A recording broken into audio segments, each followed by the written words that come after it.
नमस्कार दोस्तों, स्वागत है आप सभी का आपके अपने YouTube platform One Week Study Point पर। दोस्तों आज की क्लास रहेगी जैन विश्वविद्यालय जोधपुर की ओर से प्रकाशित न्यू एडिशन 2023 का सुपर वन वीक सीरीज आप सभी के सामने पेश है। एक बार पुनः बीए सेकेंड ईयर की वन वीक सीरीज भूगोल ज्योग्राफी की फर्स्ट पेपर को लेकर आप सभी के सामने पेश हो रही है। दोस्तों आप अंत तक बने रहिएगा। क्लास को स्टार्ट करते हैं आप सभी के सामने। आज की क्लास में अत्यंत महत्वपूर्ण सवालों पर डिस्कस करने वाले हैं। दोस्तों अगर आप चैनल पर पहली बार हैं तो चैनल को सब्सक्राइब जरूर कर लीजिएगा, और चैनल पर अगर रेगुलर वीडियो अटेंड कर रहे हैं, अपनी क्लास को अटेंड कर रहे हैं, तो चैनल को अपने दोस्तों के साथ में इस वीडियो को शेयर जरूर कर लीजिएगा, ताकि वे भी अपनी ऑनलाइन माध्यम से वन वीक सीरीज के अति इम्पोर्टेंट जो भी अति इम्पोर्टेंट सवाल है उन पर नज़र डाली जाती है। दोस्तों अत्यंत महत्वपूर्ण सवाल होते हैं, उन्हीं पर डिस्कशन को लेकर आप सभी के सामने क्लास को पेश की जाती है। दोस्तों क्लास को स्टार्ट करते हैं। आज की क्लास में अति इम्पोर्टेंट जो कि पिछले एग्जामों में पूछे गए सवाल है, उन्हीं सवालों पर डिस्कस करेंगे। दोस्तों जो पिछले एग्जामों में पूछे गए, ये 2018 में पूछा गया अति इम्पोर्टेंट सवाल था, इसलिए आज की क्लास में हमने इसको इंक्लूड किया। दोस्तों क्लास को स्टार्ट करते हैं, आप अंत तक बने रहे।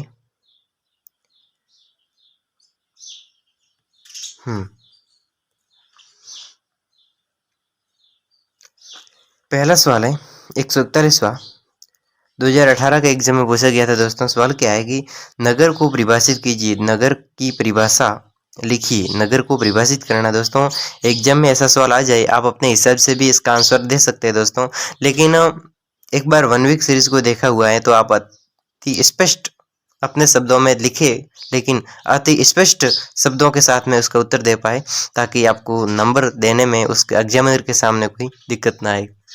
आंसर सही है। यूं नगर को परिभाषित करना है। नगर एक संगठित समूह होता है। नगर क्या होता है? एक संगठित समूह होता है जिसमें प्रमुखतः कृषि व्यवसायों के विपरीत, इसमें कृषि व्यवसाय नहीं होता, इसके विपरीत वाणिज्य तथा औद्योगिक क्रियाओं की प्रधानता पाई जाती है। दोस्तों नगर में क्या होता है? नगर में ये एक संगठित समूह होता है। यहाँ पर बहुत सारे लोगों और बड़ी भीड़ भाड़ वाले इलाकों के रूप में ये नगर संगठित होता है, संगठित समूह होता है, और इसमें प्रमुख रूप से व्यवसाय के विपरीत, यहाँ पर व्यवसायों के विपरीत कृषि, यानी कृषि के विपरीत, यानी कृषि नहीं की जाती, ये कृषि के विपरीत यहाँ पर वाणिज्य औद्योगिक क्रियाएं की प्रधानता पाई जाती। दोस्तों ये बातें और है।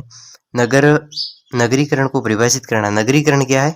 एक नगरीकरण ये 2021 के, दोस्तों अभी भी 2021 के सवालों में पूछा गया ये सवाल है। दोस्तों 2021 के एग्जाम में इम्पोर्टेंट है। नगरीकरण को परिभाषित करना, ऐसे सवाल आते रहते हैं। नगरीकरण ग्रिफिथ टेलर के अनुसार नगरीकरण की परिभाषा किसने दी? ग्रिफिथ टेलर के अनुसार गांवों से नगरों की ओर जनसंख्या का स्थानांतरण ही नगरीकरण कहलाता है। गांवों से शहरों की ओर स्थानांतरण नगरीकरण, नगर की ओर जाना नगरीकरण कहलाता है। गांवों को छोड़कर नगर की ओर जाना नगरीकरण कहलाता है। और यहाँ के कारण शिक्षा, व्यापार और अन्य सुख सुविधाओं के कारण ये लोग अपने स्थान को छोड़कर, अपने गांव के स्थान को छोड़कर शहर की ओर पलायन करते हैं। दोस्तों अगला है सनगर। सनगर क्या है और सनगर से क्या अभिप्राय, यानी कि सनगर शब्द है, इसका क्या अभिप्राय है उसके बारे में लिखना है। विभिन्न नगरीय बस्तियों के बाहरी विस्तार के परिणाम स्वरूप अनेक नगरों के आपस में मिल जाने से बने विस्तृत नगरीय क्षेत्रों को सनगर कहते हैं। दोस्तों सनगर क्या होता है कि विभिन्न नगरीय बस्तियां, अलग अलग नगर की बस्तियां होती है, अलग अलग नगर में, अलग अलग शहरों में रहने वाले लोगों के समूह होते हैं, बस्तियां होती है, उसके बाहरी विस्तार के परिणाम स्वरूप उन शहरी बस्तियों का बाहरी विस्तार के परिणाम स्वरूप अनेक नगरों के आपस में मिल जाने से विस्तृत नगरीय क्षेत्र का जो निर्माण होता है उससे सनगर कहते हैं। यानी कि एक छोटे शहर से अलग अलग बस्तियां, अलग अलग जाति के लोग किसी दूसरे क्षेत्र में जाते हैं और उस बाहरी विस्तार होता है, यानी कि शहर का जो बड़ा विस्तार हो, छोटे शहर से अलग अलग लोग फैल जाते हैं तो बड़ा शहर बन जाता है, बड़ा विस्तार हो जाता है, उसे सनगर के नाम से जानते हैं। दोस्तों अति इम्पोर्टेंट सवाल है, क्योंकि पिछले एग्जामों में पूछा गया, इसलिए इम्पोर्टेंट सवालों की श्रेणी में गिना जाएगा। अगला है नगर प्रभाव क्षेत्र या फिर अमलैंड नगर प्रभाव क्षेत्र या फिर अमलैंड 2020 में पूछा, सॉरी 2019 के एग्जाम में पूछा गया सवाल है दोस्तों कि नगर प्रभाव क्षेत्र या फिर अमलैंड क्या है। नगर प्रभाव क्षेत्र, नगर से प्रभावित हुआ क्षेत्र, यानी कि नगर का अपनी सीमा से बाहर, नगर की एक सीमा होती है कि इतनी क्षेत्र में नगर बसा हुआ है, तो नगर अपनी सीमा से बाहर स्थित ग्रामीण क्षेत्र तक वस्तुओं एवं विभिन्न सेवाओं के आपसी आदान प्रदान करने वाले क्षेत्र तक नगर का प्रभाव पाया जाता है। इसे नगर प्रभाव क्षेत्र या फिर अमलैंड नाम से जानते हैं दोस्तों। नगर प्रभाव क्षेत्र क्या होता है कि वह नगर के क्षेत्र जहां से नगर की जो सीमा होती है उसके बाहर भी वस्तुओं का आदान प्रदान, विभिन्न सेवाओं का आदान प्रदान करने के क्षेत्र नगर का प्रभाव पाया जाता है। यानी कि एक परफेक्ट एरिया, शहर को छोड़कर आसपास में भी वस्तुओं का आदान प्रदान होता रहता है और वहां पर भी दुकानें लगी रहती है, यानी कि शहर जैसा माहौल होता है, थोड़ा विस्तृत होता है, तो वो क्या होता है, नगर का प्रभाव होता है। यानी कि थोड़ा नगर तो बड़ा है इतना, लेकिन आसपास में भी उसका प्रभाव चला गया, तो इसे क्या कहेंगे, नगर प्रभाव, या फिर उसे अमलैंड के नाम से जानते हैं दोस्तों। ओके, अगला सवाल है, इसको हमने इंपॉर्टेंट श्रेणी में रखा है दोस्तों, प्रशासनिक नगर से क्या अभिप्राय है दोस्तों। आपके एग्जाम में पूछने लायक सवाल बनता है कि पहले नगरों के पास बारे में पूछ लिया, तो अब की बार पूछ ले, क्या पता कि प्रशासनिक नगर क्या है, ये भी सवाल पूछा जा सकता है, इसलिए हमने आज की क्लास में रखा। प्रशासनिक नगर जिन नगरों का विकास किसी देश या प्रांत की राजनीति के रूप में होता है। जिन नगरों का, ऐसे नगर जिसका विकास, कोई ऐसा नगर है जिसका विकास किसी देश या प्रांत की राजनीति की राजधानी के रूप में, कोई ऐसा नगर या फिर ऐसा कोई शहर जिसका विकास किसी देश या फिर प्रांत की राजधानी के रूप में होता है, उसका विकास तथा सरकारी कार्यालयों की प्रधानता पाई जाती है, उसे प्रशासनिक नगर कहते हैं दोस्तों। प्रशासनिक नगर वह नगर होता है जिसका निर्माण, प्रशासनिक नगर का निर्माण किसके द्वारा होता है, देश या फिर राजधानी के रूप में होता है, किसी देश या फिर राजधानी के रूप में किसी नगर का निर्माण होता है और वहां पर कार्यालय, सरकारी कार्यालय ज्यादा होते हैं, उसे प्रशासनिक नगर के नाम से जानते हैं दोस्तों। आपके एग्जाम में नगरों के बारे में सवाल पूछा जा सकता है। नगर बहुत सारे नगर के बारे में प्रश्न कि व्यापारिक नगर किसे कहते हैं, आप सभी अपने हिसाब से भी इसको परिभाषित कर सकते हैं कि व्यापारिक नगर विभिन्न फुटकर व्यापारिक तथा वाणिज्यिक वस्तुओं के थोक तथा फुटकर व्यापार की दृष्टि से विकसित नगर व्यापारिक नगर कहलाता है दोस्तों। व्यापारिक नगर क्या होता है, व्यापारिक नगर वह नगर होता है जिसमें विभिन्न फुटकर, अलग अलग प्रकार के फुटकर व्यापार और वाणिज्य वस्तुओं के थोक फुटकर व्यापार की दृष्टि से विकसित नगर व्यावसायिक नगर वह नगर होते हैं जहां पर बड़े बड़े व्यापार होते हैं, बड़े बड़े थोक मालों का आदान प्रदान होता है, फुटकर व्यापार होता है और वाणिज्य वस्तुओं का थोक बड़े बड़े स्टॉक के रूप में आदान प्रदान किया जाता है, उसे व्यापारिक नगर के नाम से जानते हैं दोस्तों। व्यापारिक नगर में बड़े बड़े धंधे होते हैं और उसमें फुटकर व्यापार और वाणिज्यिक वस्तुओं के थोक फुटकर व्यापार के रूप में एक विकसित क्षेत्र होता है जो कि थोक माल का आदान प्रदान करता है, उसे व्यापारिक नगर के नाम से जानता है दोस्तों। व्यापार के लिए प्रमुख होता है जहां पर बड़े बड़े व्यापार के संसाधन का आदान प्रदान करने का कार्य होता है।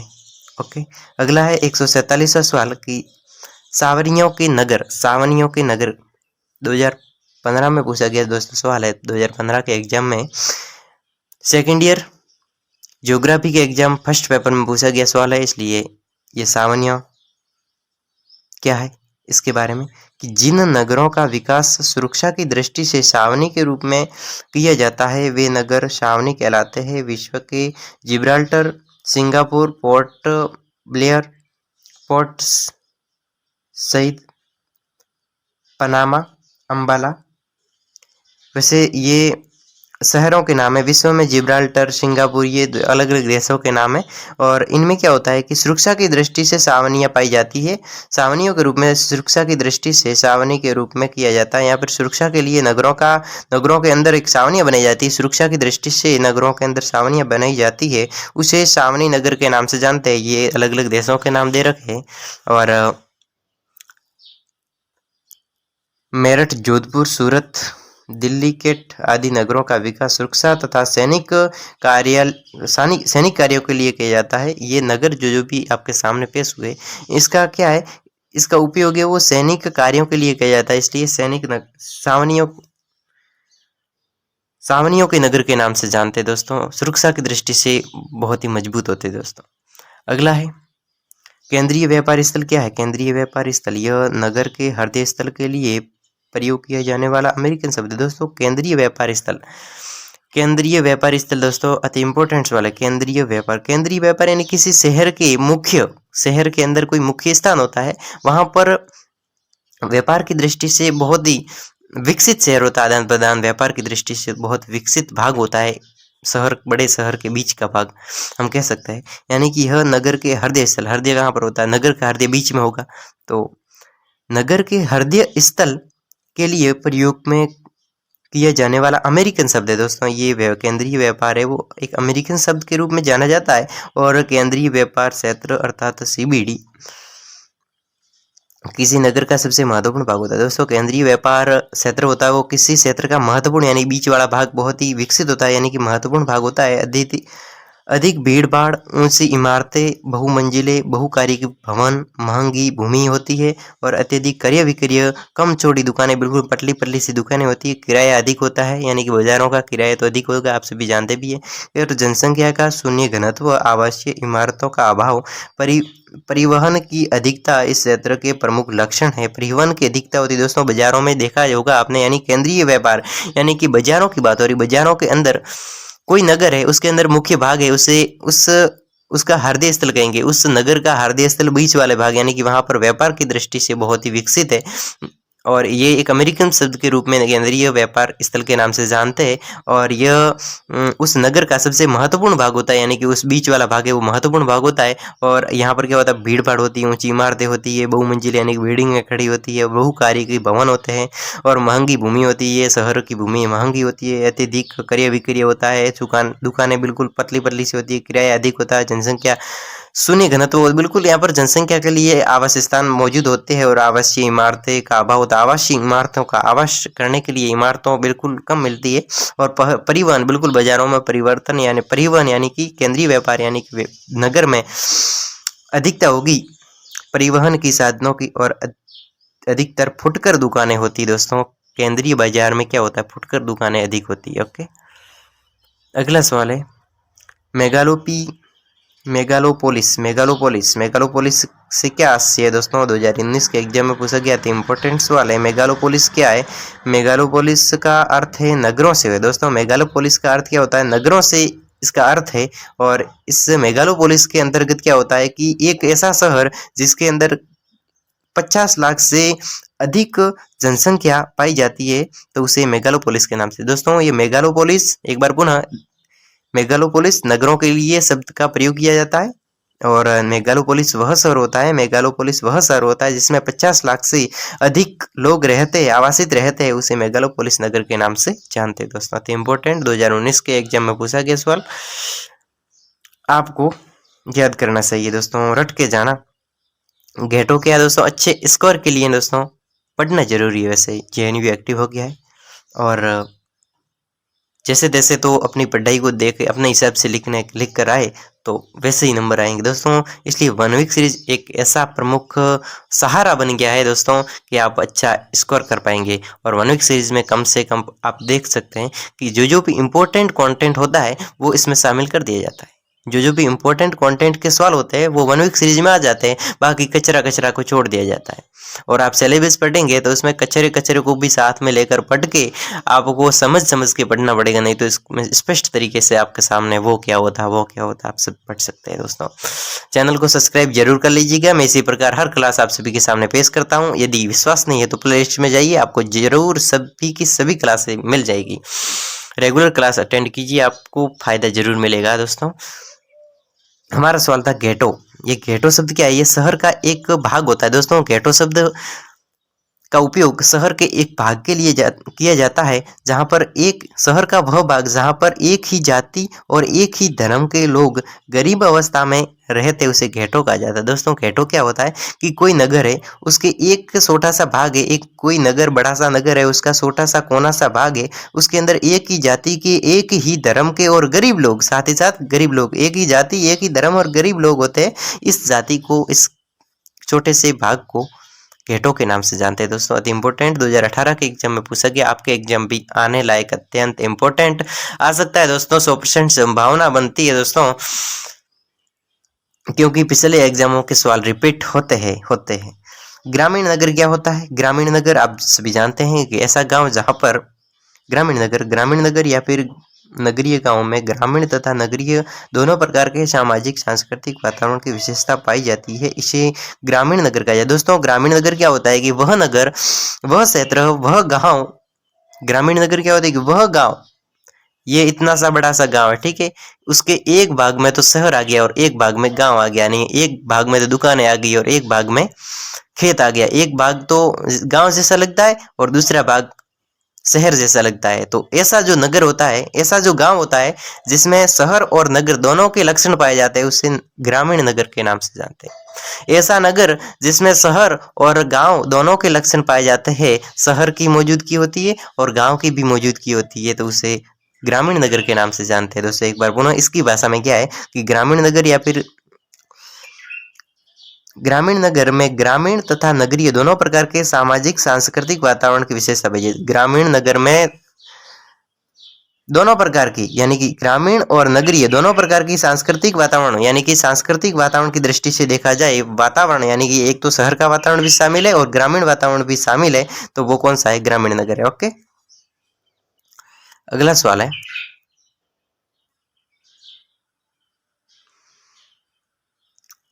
मलिन बस्ती पर संक्षिप्त में टिप्पणी लिखें। मलिन बस्ती दोस्तों, मलिन बस्ती क्या होती है? 2018 के एग्जाम में पूछा गया था, इंपॉर्टेंट सवाल है दोस्तों।